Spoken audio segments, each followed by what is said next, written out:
আসসালামু আলাইকুম রহমতুল্লাহি ওবরাকাতু। ইন্নাল হামদুলিল্লাহ ওয়াসসালাতু ওয়াসসালামু আলা রাসূলিল্লাহ আম্মা বা'দ। আউযু বিল্লাহি মিনাশ শাইতানির রাজীম। বিসমিল্লাহির রহমানির রহিম। ওয়াল ফাজর ওয়া লায়ালিন আশর। সাদাকাল্লাহুল মাওলানাল আযীম।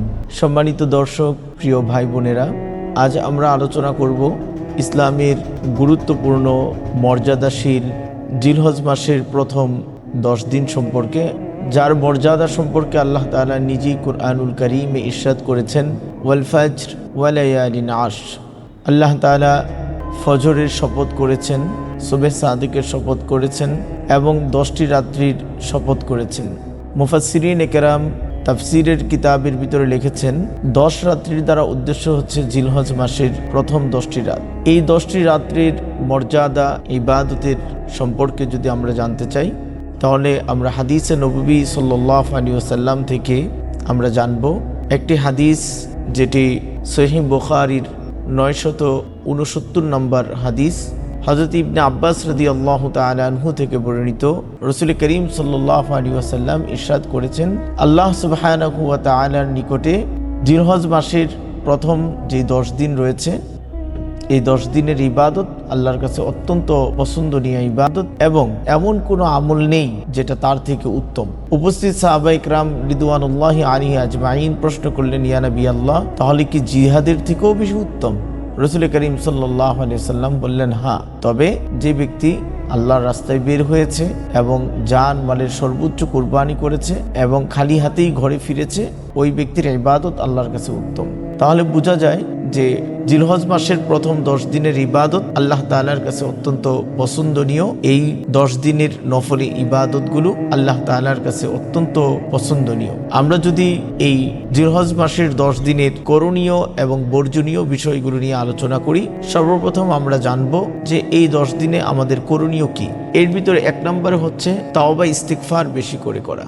যেহেতু আমরা সবাই কবিরা এবং সগীরা গুনাহ করেই থাকি, আমরা সবাই গুনাহগার এবং আল্লাহ তাআলা তওবাকারীকেই সবচেয়ে বেশি ভালোবাসেন। এজন্য আমাদের চলা ফেরা, ওঠা বসার ভিতরে আমরা যদি বেশি করে ইস্তিগফার পড়ি, আস্তাগফিরুল্লাহ ওয়া আতুবু ইলাইহি, আস্তাগফিরুল্লাহ ওয়া আতুবু ইলাইহি, হে আল্লাহ, আমি ইস্তিগফার করছি এবং আপনার কাছেই আবার ফিরে আসছি। আমরা যদি নিজেকে অনুতপ্ত করে আল্লাহ তাআলার কাছে আমরা ক্ষমা প্রার্থনা করতে থাকি, আল্লাহ তাআলা অবশ্যই তিনি রহমান, তিনি রহিম, তিনি গফফার, তিনি আমাদেরকে মাফ করে দিবেন।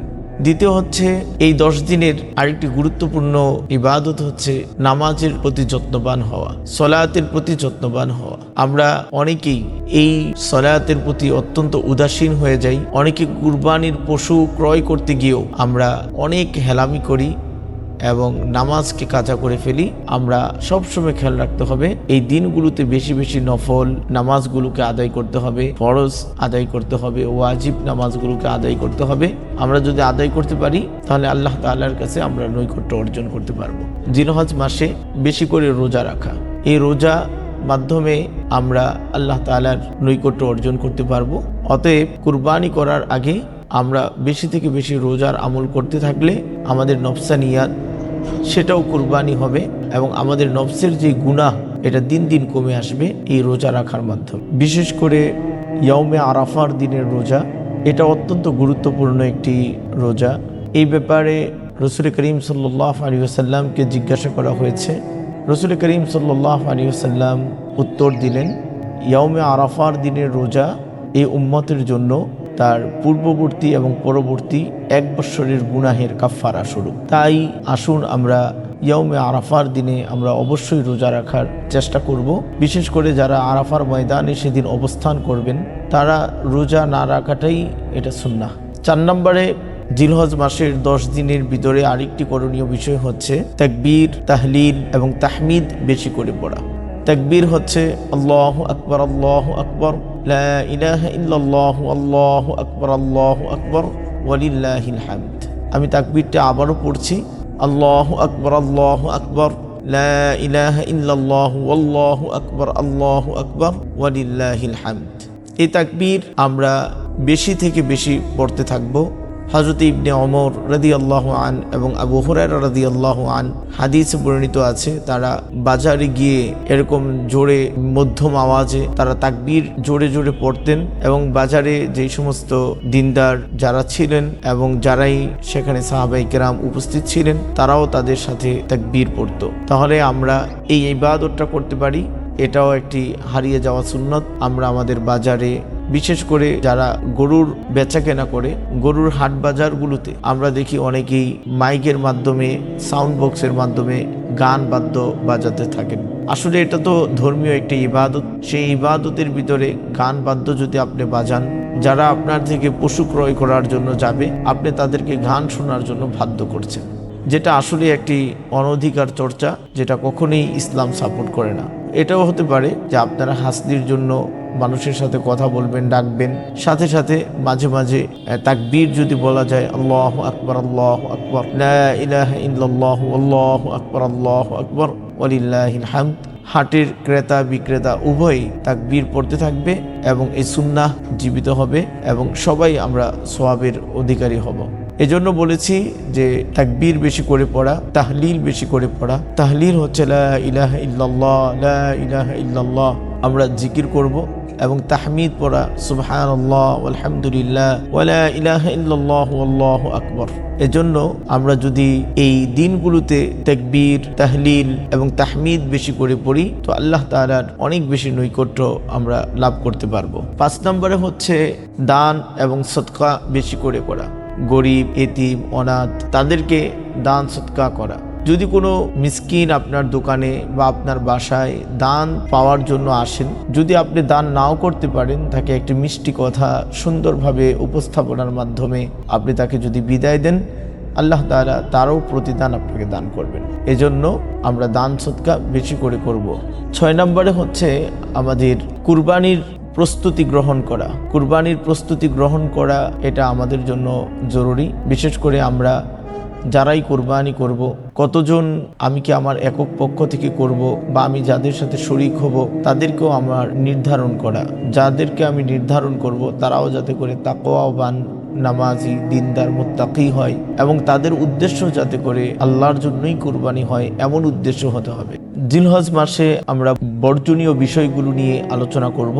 1 নম্বরে জিলহজ মাসের এই 10 দিন আমরা গুনাহ থেকে বেঁচে থাকার চেষ্টা করব। সর্বপ্রকার গুনাহ, কবিরা গুনাহ, সগীরা গুনাহ, অথবা আমরা যে গুনাহগুলো আমাদের জিহ্বাহের গুনাহ, চোখের গুনাহ, হাতের গুনাহ, আমাদের অঙ্গ প্রত্যঙ্গের গুনাহ, এই গুনাহগুলো থেকে আমরা বেঁচে থাকব। পরনিন্দা, গীবত, শেকায়েত, অহংকার, এগুলো থেকে আমরা বেঁচে থাকব। যদি আমরা থাকতে পারি তো আল্লাহ তাআলার নৈকট্য অর্জন করতে পারবো। 2 নম্বর, নামাজও অবহেলা করা যাবে না। আমরা কুরবানি করব আলহামদুলিল্লাহ আল্লাহর জন্য, কিন্তু নামাজকে ছেড়ে দিয়ে নয়, নামাজের প্রতিও আমাদেরকে যত্নবান হয়েই আমাদেরকে কুরবানির কাজগুলো সঠিকভাবে আঞ্জাম দিতে হবে। 3 নম্বর, যিনি কুরবানি করবেন তিনি হাত পায়ের নখ কাটা এবং চুল কাটা থেকে বিরত থাকবেন। যেহেতু হাদিস শরীফে সহিহ মুসলিমের 1977 নম্বর হাদিস, যেটা উম্মে সালামা হতে বর্ণিত আছে, রাসূল করিম সাল্লাল্লাহু আলাইহি ওয়াসাল্লাম ইরশাদ করেছেন, যারা কুরবানি করবে তারা যাতে করে হাত পায়ের নখ এবং চুল কাটা থেকে বিরত থাকে। 4 নম্বরে, কুরবানির আমরা করব কোনো লোক দেখানোর জন্য কুরবানি করা যাবে না। কুরবানি করব একমাত্র রবের সন্তুষ্টির জন্য, যেটা আল্লাহ তাআলা কোরআনে ইরশাদ করেছেন, কুল ইন্না সলাতি ওয়া নুসুকি ওয়া মাহইয়ায়া ওয়া মামাতি লিল্লাহি রাব্বিল আলামিন।